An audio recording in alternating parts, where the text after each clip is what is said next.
Okay, photographers, we are here in Canva to start our websites. Unfortunately, because of an Illinois state rule about you guys sharing your information with the wider public, we can't do an actual website and publish it like we used to do in the past. However, I am going to show you how to create a website, and if you want to do one on your own outside of class time with a private Canva account and you want to publish it, by all means, I'm not going to stop you. So we should have in class already set up your Canva account. You do need to make sure that you're setting it up as that school account, because then you're going to have access to lots of other things that you otherwise wouldn't with a private account. All right, so we're in Canva here. You will need to go up to the top to this section here, and you're going to want to find where it says websites.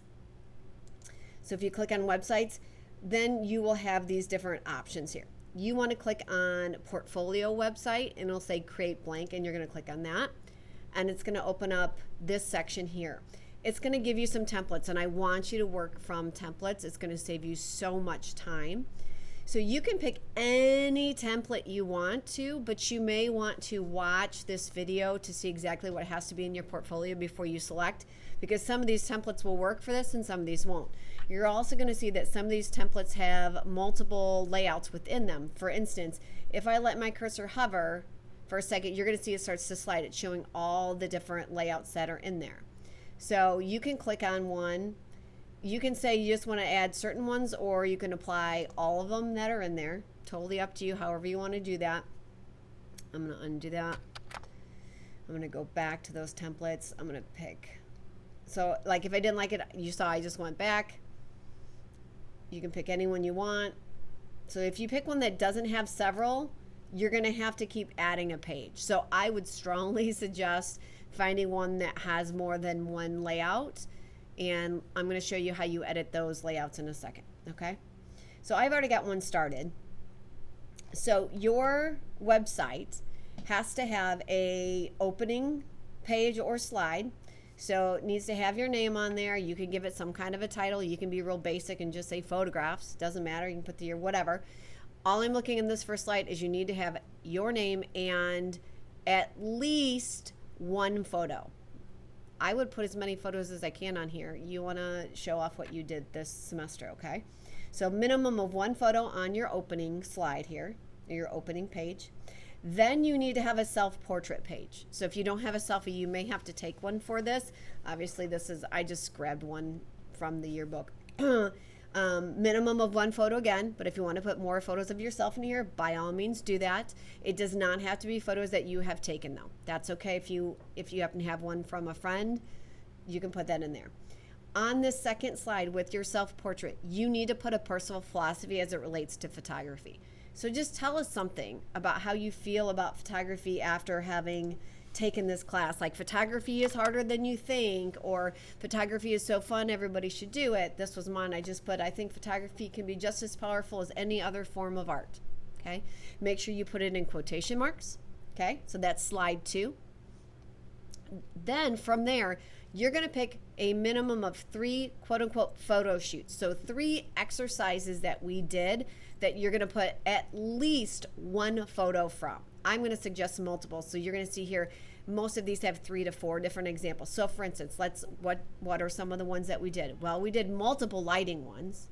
We did some in the small gym with the front lighting and the side lighting. We did back lighting. We went down to the gym or down to the stage, and we did gobos, and we did the gel lighting. So all the lighting ones. You have any of the scavenger hunt ones that we did at the very, very beginning of the year, where we went outside and we tried worm's eye and bird's eye, and we did rule of thirds. So any of those photos work. Any of the ones where we were practicing aperture down in the cafeteria and you did the still lifes, you can do that. If you want to do either of your yearbook photo assignments, whether it's the winter one that you're finishing up now or just finished, or the homecoming week one, you can do that. Maybe it's from the still lifes or the portraits. We took a lot of photos. Any of them are fair game, but you're going to pick 3 topics or 3 different photo shoots, and you're going to put a minimum of 1 photo. I'm going to suggest 3. I would like to see 3, but bare minimum 1. You do need to identify if there's a person in there. You got to identify the subject, And then I want you to put project or exercise and tell us what you were learning there. For instance, these are, guys, full disclosure, these are not my photos. They were in the template already. I don't have time to put my own in here right now. But I put in here, it was for a front lighting exercise. So I'm going to pretend that was from the small gym when we were doing front lighting. Okay, so there's one photo shoot. Photo shoot number 2. Notice there's 4 pictures. You can put as many as you want in here. This is one I actually did throw some photos I took real briefly. So here's my 3rd photo shoot. And I put in here, notice that instead of project, I put technique. That's fine. So basically, you're just describing what did we do in this photo shoot or why were we doing it. So either you can see here it says project. Okay, so it was composition, or you could put like portrait or whatever. It could be, this one is where I was looking at viewpoint. So this is worm's eye, bird's eye. So 3 photo shoots, minimum of 1 photo per. I prefer 3, but minimum of 1. And then you're going to have a slide that says 3 things I've learned. Now they can come from those photo shoots. So you can use a photo here. Like for instance, if you want to say I learned about photo cropping and it happened to be one of these photos up here, that's fine.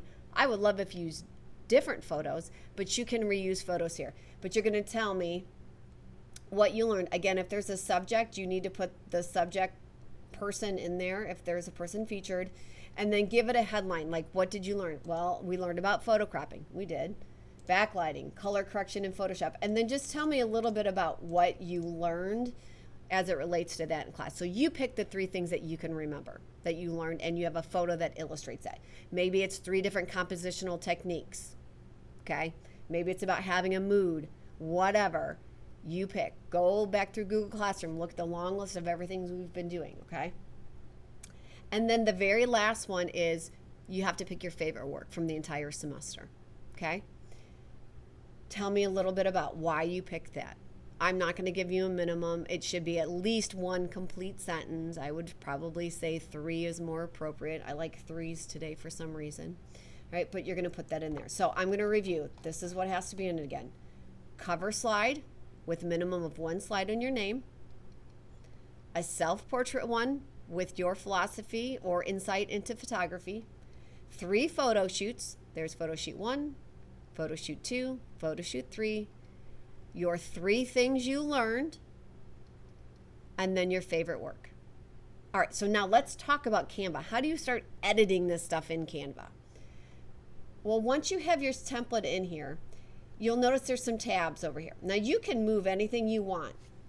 Control Z, by the way, is your friend. You can move, you can resize. If you want to crop a photo, you double click, you can move it around. Now, how do you get photos in here? Because they're going to come with photos already in there, but you're not going to want to use theirs. You're going to want to put yours in there. So how do you get photos? Because you won't have any in here. Obviously, I have a ton. You've got to start first by uploading. So in the Uploads tab, you're going to need to put Upload an Image. And this is where you need to go to your yearbook folder. If they're still in Photoshop, you're going to have to export them, guys. Okay? So I'm giving you time to do this. So you're going to go to your folder, go to your yearbook folder, go to wherever your pictures are. I'm just going to grab a few. So I'm just going to, let's just click that one, sure. And I'm going to click Open. You're going to see it's going to start to load here. It's probably going to load up at the top. I've got so many photos, it's crazy. Okay. To put that photo in, you click and drag. You can resize these boxes by pulling the handles. You can move things around. To edit the text, you simply double click. This is all pretty self-explanatory. Highlight, you can change the font size, you can change the color. Okay. You can even change the font type if you want. Right. If you want to get really fancy, you can add other elements. So there's an Elements tab over here. So you can click Elements, and let's say I wanted to put a heart icon on here. I don't know. It's going to search, and there will be some graphics. This is my favorite work, so I'm going to put that in there. So they're just little pieces of clip art, or you can put movement in there, motion, whatever. I don't care. If you need to add a text box, you can click on the text tab over here and just put add a text box. There it is. You can move it around. Like I said, this is pretty easy. It's pretty self-explanatory, guys. Let's say I need to add another page. I click add page if I want to add another template. Now it's going to be blank. I can go back to my templates and I can add that. It's going to add it in there. Okay. So that's how I can add, but make sure you're adding from the same template. If I don't want it, notice you have on the left hand side here, you're just going to click that delete page. Delete, gone. Don't want it. All right. Let's see, what else do I need to cover over with you guys? Oh, how to add another photo box. So let's say I am an overachiever and I actually want to add more pictures to this photo shoot. How do I do that? Go back to your elements. You need to click on photos. Oh, no, sorry, I lied. Click on all.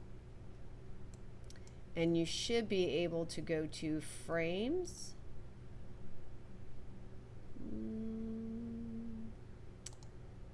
Well, now that I said that, it's not showing up. There should be an option for photos.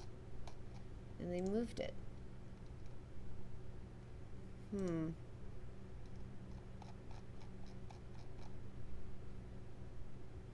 I'm an idiot. I remember what I did. It's because I had heart up here. That's why I was only showing the heart ones. I had to pause the video to figure out what I was doing wrong. So under elements, if you just click on frame, it's going to give you some photo boxes right up at the top. You're going to see that there's some basic shape ones. If you click on see all, you can be fancy. There's obviously different shapes ones where you can change the stroke color and all of that stuff. The outside. It's up to you what you want to do. But then once you get your new photo in there, obviously you can just drag in more photos. Okay, so this is how you edit them to get them in there. Double click or make them bigger. The only problem with the frame ones, I will tell you guys, is it doesn't let you alter the proportions. These, they let you alter the proportions. So let me show you that again. If I went back here, that's not going to work. Let's do a square. I can't, I have to put a horizontal photo and it may not all fit in there. So these aren't the best.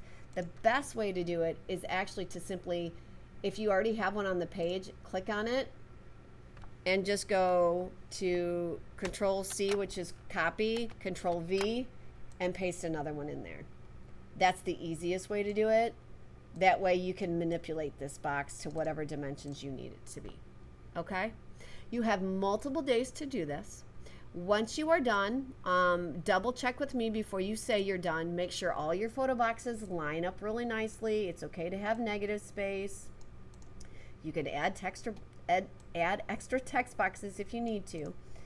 But when you are done, you're not going to hit publish website. And that probably, it may not even give you the option. Instead, you're going to go to share and you're going to go to download. So when you go to download, you're going to download it as a PDF standard and you're going to hit download, and that's going to take a while. It's going to be in the downloads folder, and then you'll have to go back to Google Classroom and upload that PDF into Google Classroom into where the website assignment is. Okay? If you have questions, ask me. I'm around. Otherwise, have some fun with this. You can add as many pages as you want to, but make sure you're getting in the requirements. If you don't want to rewatch the video, go to Google Classroom where the website requirement, the assignment is, and all the requirements will be in there.